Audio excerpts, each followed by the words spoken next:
इसका ये फर्क है दोनों पैरों में, देख रहे हो? हाँ सर, वो छोटा बड़ा है, ये देखो छोटा बड़ा है। फर्क है। हाँ हम जी, इसको करेक्ट करेंगे अभी। बिल्कुल जी, ये हो क्या जाए। मतलब मेरे पूरी आनी चाहिए। मुझे मालूम है, हो जाएगा, आप कर दोगे।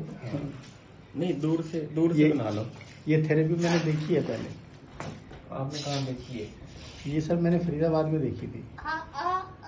सिर नहीं उठाना, सिर।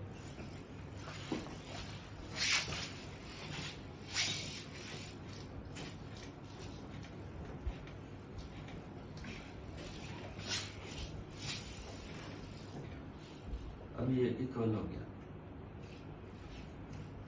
सेंटर में रखना है नेक को।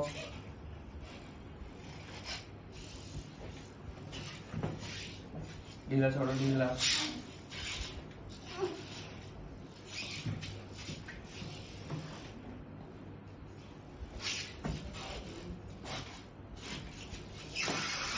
Very good.